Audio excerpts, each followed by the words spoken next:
Welcome back. आज consumer अड्डा में बात हो रही है नींद पर, उसकी क्वालिटी पर और उससे जुड़ी आपकी प्रोडक्टिविटी पर। ब्रेक से पहले काफी सारे पहलुओं पर हमने चर्चा की। अब थोड़ा सा हम फोकस करते हैं कि ये बेहतर कैसे होगी, एंड रिजल्ट आपको कैसे अच्छे मिलेंगे। तो आचार्य श्री, ब्रेक से पहले डॉक्टर साहब भी कह रहे थे कि आप मेडिटेशन के जरिए भी 1-2 घंटे की जो स्लीप है उसको एडजस्ट कर सकते हैं, और साथ में योग निद्रा तो हम चाहते हैं कि आपसे समझे, क्योंकि सही तरीके से करना भी बड़ा इंपॉर्टेंट है। तो अब विस्तार से आप बताएं कि कैसे योग निद्रा से हमें फायदा होगा और मेडिटेशन से कैसे आप अपना स्लीप कोटा कम कर सकते हैं।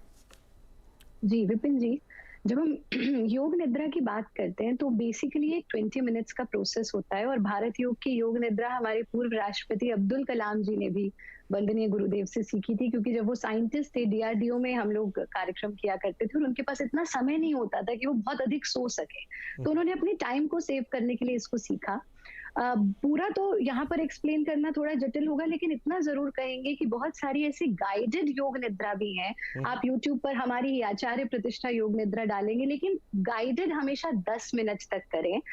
नॉन गाइडेड 10 मिनट तक करें, लेकिन गाइडेड यानी अपने टीचर के सामने बैठकर हमें इसे 20 मिनट करना चाहिए, क्योंकि जिस चीज के जितने पॉजिटिव्स होते हैं, अगर गलत करेंगे, जैसा डॉक्टर साहब ने कहा, नेगेटिव्स भी हो सकते हैं, तो उसे गुरु पदिष्ट मार्गेण योग में समभ्यसेत, गुरु के प्रत्यक्ष मार्गदर्शन में किया जाना चाहिए। लेकिन दर्शकों से 2-3 चीजें हम यहाँ जो हम योग फिलॉसफी में अपनाते हैं, विशेष रूप से अनिद्रा की स्थिति में, यहाँ पुअर स्लीप की स्थिति में, तो उसमें सबसे पहली चीज तो ये कि अपना सोने का टाइम फिक्स करें। दूसरी चीज, कम से कम 6 बजे के बाद कैफीन का प्रयोग ना करें, यानी चाय कॉफी को गुड बाय कह दीजिए। तीसरी चीज जो बहुत महत्वपूर्ण है, लेट्स से हमने 10 बजे का टाइम सोने का फिक्स किया है, तो 9:30 बजे आप स्क्रीन लेस हो जाइए। ये जो एक पैटर्न बन गया है, हम मोबाइल देखते देखते सो रहे हैं या टेलीविजन देखते देखते सो रहे हैं, वही इंप्रेशंस हमारे ब्रेन में रहते हैं और हम वही सोचते सोचते सो जाते हैं। तो आधा घंटा पहले स्क्रीन लेस हो, और 2 अभ्यास सोने से पहले जरूर करें। These should be the last impressions on your brain. पहला, प्रणव उच्चारण 13 टाइम्स, और दूसरा 12 से 13 बार ही भ्रामरी प्राणायाम का अभ्यास। वो हम छोटा सा यहाँ पे एक प्रत्यक्षम किम प्रमाणम प्रत्यक्ष रूप में देख लेंगे तो सभी लोग भी उसे कर सकते हैं। यानी आप बिस्तर पर लेट करके इसको करना है। बिस्तर पर लेट करके अपनी उंगली से अपने कानों को बंद करेंगे, और कानों का भी जो फ्लैप है उसको बंद किया, गहरा श्वास लिया, और भ्रमर यानी भंवरे जैसी आवाज निकालनी है नासिका से श्वास छोड़ते हुए।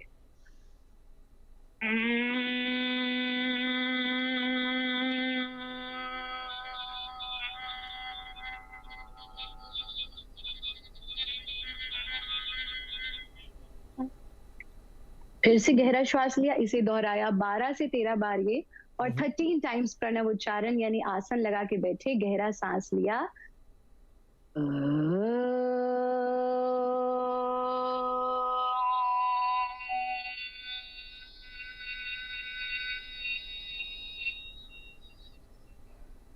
इसमें 2 चीजें होंगी। एक तो आपका ब्रेथ कंट्रोल होता है, दूसरी चीज ये जो ध्वनि तरंगे हैं और जो इंप्रेशंस आपके ब्रेन पर हैं उनको हटाती है। और इसके बाद फिर ना मोबाइल, ना पति पत्नी का झगड़ा, ना किसी से कोई लड़ाई झगड़ा, सीधा हमें सो जाना है, तो हमें साउंड्स नहीं पाएगी। तो आचार्य जी, क्विकली, ये योग निद्रा और मेडिटेशन, ये 2 अलग चीजें हुई क्या? कि आप, कुछ लोग अलग तरीके से बैठ के जो मेडिटेशन करते हैं, जैसे डॉक्टर साहब कह रहे थे, अगर आप वो भी करें तो आपको काफी इंप्रूवमेंट होगा स्लीप में। बिल्कुल बिल्कुल, मेडिटेशन ध्यान वो स्थिति है जब हम विचारों से परे चले जाते हैं।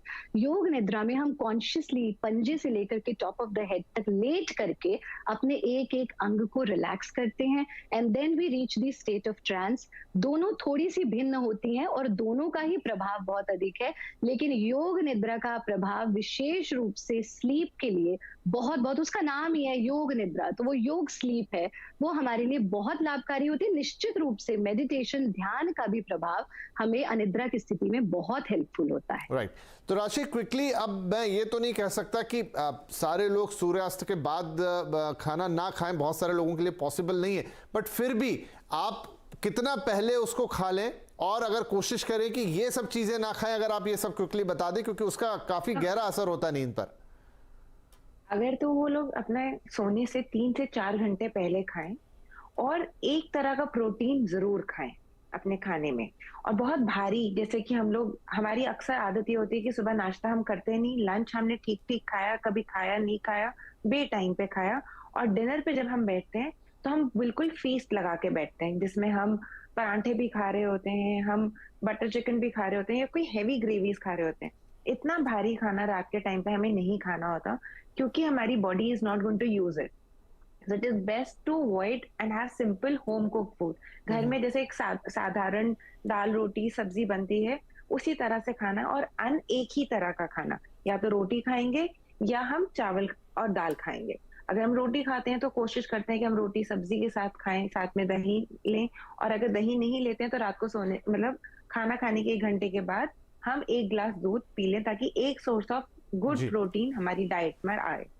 हमें सोने से पहले कभी कभी ड्राई फ्रूट्स में से काजू खा सकते हैं, ताकि हमारे पास B12 आता रहे और आयरन सर्कुलेशन हमारी बॉडी में अच्छा रहे। जैसे कि उन्होंने कहा कि हाँ, क्योंकि मेरा समय बिल्कुल समाप्त हो गया है, लेकिन मैं आपकी बात समझ गया और दर्शकों ने अगर इतना भी नोट कर लिया होगा तो काफ़ी है। लेकिन कुल मिला के सारी चीज़ों में एक और जो चीज़ जो अंडरलाइन होगी वो है डिसिप्लिन। डिसिप्लिन थोड़ा कैरी करना पड़ेगा। हम सब जानते हैं कि शायद लेट ज़्यादा खाना अच्छा नहीं है, लेकिन लाइफस्टाइल ही ऐसी बना रखी है, आपको लगता है आप फ्री हैं दिन में तो आप दौड़ते भागते रहे, टिफ़िन खा लिया, जल्दीबाजी में नाश्ता करके निकल गए। अच्छे से तो खाना मैं रात को खाऊंगा, लेकिन वो अच्छे से खाना तकलीफ ज़्यादा दे जाता है। तो वो जैसा यहाँ पर राशि ने बताया उसे फॉलो कीजिए। डॉक्टर साहब ने आपको सारी चीज़ें बताई दी कि ना सोने से क्या प्रॉब्लम है, अच्छा सोने से क्या प्रॉब्लम है, किस तरह के डिसऑर्डर्स आपको हो रहे हैं और क्यों हो रहे हैं। और आचार्य जी ने हमें ये भी बता दिया कि आप योग के ज़रिए, योग निद्रा के ज़रिए, मेडिटेशन के ज़रिए और कुछ सिंपल से नियमों का पालन करके कैसे अपनी नींद को बेहतर कर सकते हैं। तो जो आप साइड इफेक्ट है वो तो नहीं होंगे, शायद आपकी लाइफ बेटर हो जाएगी और आपकी प्रोडक्टिविटी कई गुना बढ़ जाएगी। हमने शुरुआत में ये कार्यक्रम के देखा, बड़े बड़े लोग सारे जो दुनिया के मोस्ट सक्सेसफुल लोगों में गिने जा रहे हैं, उन्होंने भी नींद को कितना सीरियसली लिया है। तो अगर ये सारी बातें आप भी इंप्लीमेंट करेंगे, हो सकता है आपके जीवन में भी चमत्कार होता हुआ नजर आए। बहुत शुक्रिया आप तीनों ही मेहमानों का, आज ये बड़ी विशेष और बड़ी महत्वपूर्ण बातें नींद से जुड़ी हुई हमें बताने के लिए।